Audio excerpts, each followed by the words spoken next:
Hello. Welcome to the Radiology Economics and Policy Learning Electronic Toolkit, Replete. This program was made possible through a GE Healthcare RSNA Education Scholar Grant from the RSNA Research and Education Foundation. I'm Rich Duzak from Emory University, and this session is the first part of the series on radiology payment systems entitled Physician Service Valuation. This module is targeted to Level 2 of the Diagnostic Radiology Milestones Project of the Accreditation Council for Graduate Medical Education and the American Board of Radiology. Milestones levels differ for the various ACGME-approved radiology training programs, and so if you are in a program other than diagnostic radiology, such as interventional radiology or nuclear medicine, please refer to the Replete resource webpage for mapping this module to the correct level for your individual program. The learning objectives for this module are as follows: to understand the historical context of and rationale for the development of the Resource-Based Relative Value Scale, that's RBRVS, to describe the process by which current procedural terminology, CPT codes, are initially valued and subsequently revalued by the Relative Value Scale Update Committee, the RUC, and finally, to articulate the important role of physician professional societies in valuing new and existing medical services and procedures. Here are some additional resources listed alphabetically by author for those who would like to learn more about the topics in this module. Payments for physician services don't just happen on their own. There's a lot of work that goes on behind the scenes, completely unrecognized by most practicing physicians, that is necessary to turn new technology into a payable service. We've talked about a number of those steps in general terms previously, and focused in a recent module on how to get a code, and a little bit more on how to get a service covered. Each of these steps is necessary to ultimately secure physician payment for a service, and thus make that service accessible to patients. We'll talk even more about coverage and payment in a subsequent module on advocacy, but in this module, we'll focus on the process of valuation. You may remember that in a recent module, I walked you through the process of getting a CPT code. Anyone can apply for a CPT code, but most of the time, such code change proposals are coming from physician professional societies or from industry. Staff at the American Medical Association then gets that proposal ready to move on further into the CPT process. It gets reviewed by the CPT Advisory Committee, physicians representing over 100 professional organizations who all have the opportunity to opine. And then that proposal, with that robust multi-specialty society input, goes on to the CPT editorial panel, which has the ultimate authority regarding what becomes a CPT code or not. Occasionally, there are thorny and/or administrative issues that need to get worked out by the panel's executive committee, and then Category 1 codes will go on for valuation. As we previously discussed, this is a long, laborious, and often complicated process. Proposals are often kicked back from the editorial panel to applicants, who may work to remedy that proposal, or go on to try one or more times to get their desired code or codes. And even approved proposals occasionally require administrative housekeeping. The valuation process is equally long, laborious, and complicated, and often quite contentious. We'll soon walk through the many steps in detail, but in short, this all starts when either the editorial panel changes a code, or CMS or the AMA's Relativity Assessment Workgroup requests that a code be reviewed. There's a similar process of physician specialty societies becoming engaged, an advisory committee weighing in, and then the RVS Update Committee, the RUC, making a final recommendation to CMS, the Centers for Medicare and Medicaid Services, which is the final arbitrator of the relative value scale in determining RVUs. Like other processes, sometimes requests for valuation aren't as clean as they may seem on the front end, and things get kicked back, sometimes far enough to start the whole CPT process all over again. But before we get into those weeds, and we will, a bit of a history lesson is in order. Understanding the physician service valuation process is best done in the context of 50 years of history. I'm old enough to remember the good old days, or perhaps the not so good old days of healthcare, when insurance only covered catastrophic care and not office visits or preventive services. The world back then was largely cash and carry.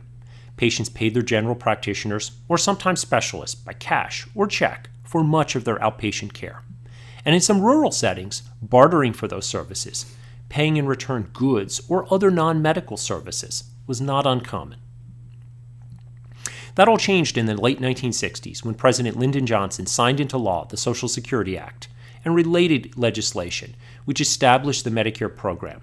This was essentially a federal single-payer system for older Americans and selected individuals with chronic conditions. Right now, the majority of Medicare beneficiaries are those over age 65 and those with chronic renal failure. That national program, though, needed a national approach to pricing. The program initially began by establishing prices through a UCR mechanism based on what is usual, customary, and reasonable for a particular service by a particular specialty in a particular area. But what may be usual and customary and reasonable for a neurosurgeon in Manhattan, New York, may be very different from what is usual, customary, and reasonable for a family physician in Manhattan, Kansas. Dr. William Hsiao, a health economist from Harvard University, led the research efforts to move the Medicare program toward a more transparent and reproducible pricing methodology through the RBRVS, the Resource-Based Relative Value Scale. A system was created to establish RVUs, relative value units, for three components of every physician service: work, practice expense, and malpractice expense. And to address differences in costs of living in geographic areas, geographic practice cost indices were created. RVUs were multiplied by GPCIs, the GPCIs, and summed. That amount was multiplied by a conversion factor determined by Congress each year. And the result was the dollar amount you see in the physician Medicare fee schedule that we've previously discussed. Aside from creating some perverse financial incentives that we'll talk about in future modules on physician performance and productivity, this system was flawed from the outset by the conversion factor. This was to have been calculated each year based upon an SGR formula, sustainable growth rate. The problem, though, is that this turned out to be anything but sustainable. The formula behind the SGR, the sustainable growth rate, is hideously complex and subject to different interpretation by different individuals. Additionally, it used a flawed behavior adjustment assumption that physicians would collectively reduce healthcare resource utilization any year when things grew too much the prior year. That turned out to not in any way reflect the reality of modern healthcare.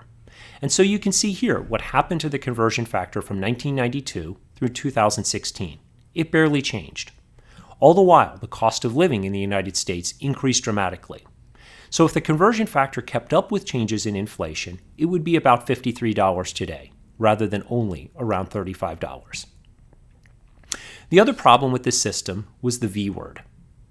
That's value. It's a word that's being used quite a bit now in healthcare as we move towards more value-based care and value-based payments. But that's not what Dr. Hsiao meant by the term value when he developed RBRVS some 25 years ago. For him, value meant resource utilization. It was a cost accounting approach of how much it costs to provide a service rather than how much the patient or society gets in return from that service. And so it led to a number of unintended consequences that we'll talk about in the productivity modules down the road. When I served on the CPT editorial panel, I attended a RUC meeting where physicians, trying to calculate RVUs, were squabbling about how many inches of paper was used to cover the exam table for each primary care visit. That's not really value. And I'm told that when psychotherapy codes were more recently valued, there was a debate about how many Kleenex the average distraught patient would need to use during an encounter with his or her psychiatrist. This isn't what we mean about value when we talk about it today. We're typically talking about bang for the buck or quality divided by cost. But that's much more tomorrow than today. The reality right now is that when it comes to paying for physician services, quote value, end quote, is still anchored in history. And that's the process I'll be focusing on today, specifically the middle step in this diagram of getting it valued. So let's walk through the valuation process of today, one step at a time. For those who may be interested in learning more, the AMA has a nice booklet that goes into more detail about each and every step. It's available on the AMA's website. One fundamental piece to remember here is that the government, and that's CMS, the Centers for Medicare and Medicaid Services, establishes RVUs. Physicians do not. The RVS process is really an organized mechanism for physicians to collectively exercise their constitutional right to petition and advise their government. Ultimately, as we'll talk about in a few minutes, CMS can choose to do whatever it wants with the AMA's recommendations, and that increasingly means completely ignoring the input from the 100-plus physician societies that participate in the process. So how does this all start? We've talked in detail about the CPT process in a prior module. You may remember my flowchart. Anything that goes through this pipeline and comes out on the right side of your screen as a Category 1 code winds up in the RVU pipeline. And so while it seems that the CPT process starts the whole RVS conveyor belt, it really goes much back further to that initial applicant. Remember again, this can be a professional society, but other folks as well, industry and individuals. As I've talked with you about CT colonography, sometimes it's payers starting this, and sometimes it's the editorial panel itself doing some code cleanup. The other way that the RVS conveyor belt starts is by a request generated by either CMS or the RAW. CMS has specific screens to target. You see some of those listed here. Services that are growing particularly quickly, services on which they're spending a lot of money, and things called site of service anomalies when, say, for example, a service previously performed predominantly in the hospital is now being performed in a private office setting. Any of those things raises the possibility that a service's old valuation may no longer be appropriate. And so these screens, as they're called, will often initiate a revaluation, even when the codes are entirely stable from a CPT code perspective. The other group of importance here is the RAW, the Relativity Assessment Workgroup, which started as a combined group from both CPT and the RUC, largely in response to pressure from CMS. They similarly have a variety of screens that they use to flag codes. So for example, Harvard valued codes. Remember Dr. Shao from Harvard. If some codes were still valued some 25 years ago and have not been revisited since, it may be time to revisit them. Services with high growth, or services with high IWPUT, that stands for intra-service work per unit of time, which is a measure of intensity, as we'll talk about in a moment. Changing specialties, or codes that are reported together. Those things may need to be bundled. As with CMS screens, these all raise the possibility that an existing valuation may no longer be appropriate and thus may need to be re-examined. Once a request is made about valuing or revaluing a code, all 100-plus specialty society advisors have the opportunity to weigh in. Remember, they're the representatives from all of the physician societies that have standing at the AMA's House of Delegates. Professional societies can go on record saying they want to participate in the code valuation survey process. We'll talk about that in a moment. Or not participate in surveys, but still be granted the ability to continue to comment on the process. They can weigh in and advise any action, or they can completely abstain from the process for any individual request. Typically, the professional societies that led a code change proposal at CPT continue to follow those code change proposals through at the RVS process, with their CPT teams often handing off the ball to their RVS teams. Those societies will survey their members, review the results, and prepare recommendations to present to the RUC, which is the group that ultimately votes on all valuation recommendations that go on to CMS. Sometimes there are multiple specialty societies involved. If that's the case, those multi-specialty coalitions typically fare better when they coordinate their activities. If they don't, the RUC will be in the unenviable position of having to make a decision favoring one group over another. The survey instruments are standardized and prepared by the RUC staff of the AMA. Each society participating will be asked to survey at least 30 practicing physicians. For infrequent services, you can imagine how getting that many responses from busy practicing physicians may be tough. These surveys are neither quick nor fun. And for high-volume services, you can also imagine how the RUC might want to see many more. So it is important for physicians, when asked by the ACR or their other professional societies to participate in the survey process, that they do so. Their professional societies can only advocate on their behalf when they have appropriate information. Now, physicians don't have the opportunity in the surveys to simply say, I want to get paid $50 or $250 for this service. Instead, they are given a list of other services as reference points and asked to compare the new or revisited services to each of those with regard to time, intensity, and other factors. Remember, this is a process of relativity at this point. It's all about slicing a pie, as I'll talk about in a moment. Remember again, there are three components of the RVU: physician work, practice expense, and malpractice expense. For this module, and in the interest of brevity, we'll focus on just physician work. And for this, there are two factors that get weighed in during the survey process: time and intensity. When time is measured, there are three components. As radiologists, we're all familiar with the intra-service component. That's our interpretation and our dictation. But that's not all we do. Pre-service work gets valued also. That's reviewing prior imaging before a patient even gets on the scanner and working with technologists to protocol service. And post-procedure work gets valued too.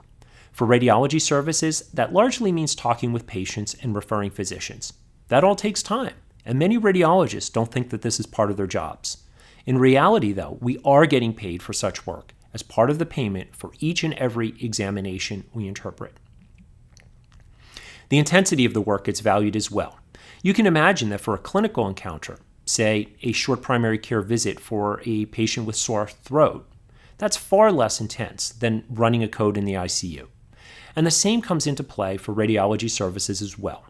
Typically, procedural services are considered more intense than cognitive services.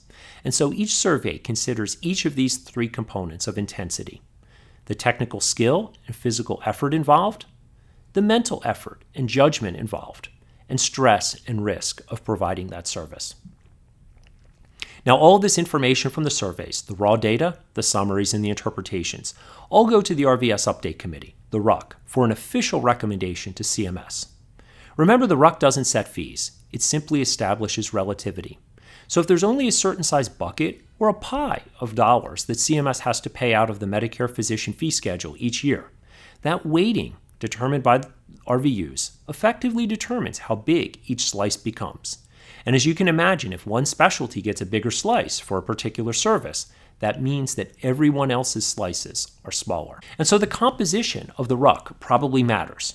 It's been accused of favoring specialties, and at least nominally, the specialists do dominate the process.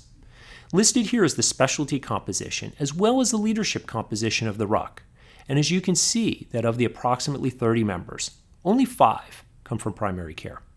And remember again, and this is important, the RUC does not establish payment rates, nor does it even make the final determination of RVUs. It is simply a body of physicians exercising their constitutional right to collectively petition their government. It is CMS, the Centers for Medicare and Medicaid Services, that makes the final determination of how many, or frequently, how few RVUs a specific service will be assigned. Although the agency outlines its initial recommendations and later its final determinations in the Federal Register in the formal rulemaking process each year, this is all a bit of a black box. In the past, some have criticized the process as CMS just rubber stamping whatever comes out of the RUC. And back in the day, final assignments of value by CMS frequently matched those of the RUC. But times are changing. In recent years, the agency has decided to not accept as many as a quarter of all recommendations. So what happens when CMS makes its recommendations? It ultimately publishes a table, something like this, for a complete abdominal ultrasound examination. You see a total assignment of 3.48 RVUs and all of the individual 3 RVU components.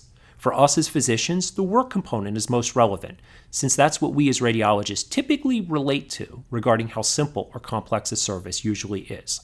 For an abdominal ultrasound examination, it gets 0.81 work RVUs. For reference, a single-view chest x-ray, 0.18, or a two-view chest x-ray, 0.22. So about 4 times the amount of estimated work. As you can see here, going from an abdominal ultrasound to an abdominal CT increases the associated RVUs with regard to physician work, but also with regard to practice expense and malpractice expense. As you can imagine, it's a lot more expensive from the technical side of things to buy and run a CT scanner than it is an ultrasound machine. And your risk of getting sued for interpreting a CT scan is probably higher. And when you jump from an abdominal CT to a CT of both the abdomen and pelvis, all of those other components jump up as well. Practice expense, malpractice expense, and of course, physician work. Overall, the theme is pretty clear, I hope. As studies get more complex, their RVUs go up. And while we as physicians focus on the work component because that's near and dear to what we're doing every day, and the topic of a series of forthcoming modules on physician productivity and performance, the dollars are really largely on the technical side of things. As a general rule, the practice expense component of the RVU outweighs the work component by a factor of 3 or 4.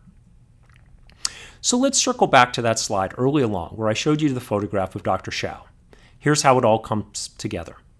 Each of those RVU components is adjusted for a local GPSI, Geographic Practice Cost Indicator. And that total, locally weighted RVU is multiplied by the conversion factor determined by Congress each year. And with that, you get the Medicare Physician Fee Schedule. Here's a table I showed you in a prior module where we looked up fees in the Medicare Physician Fee Schedule. Now you know how all of those values are derived. So in summary, physician services are valued using a long-standing RB-RVS methodology that considers physician work, practice expenses, and malpractice expenses. Relative value units for all services, though, are ultimately determined by CMS. Despite a variety of value-based payment initiatives, value for most services today is still based on resource consumption. To ensure appropriate credit for this module, please make sure that you complete the accompanying online quiz from the RSNA's e-learning platform. More information on the Replete initiative and additional resources are available on the RSNA's website. I'm Rich Duzak from Emory University, and I look forward to helping you continue along your economics and health policy milestones journey. Again, thank you for participating in Replete.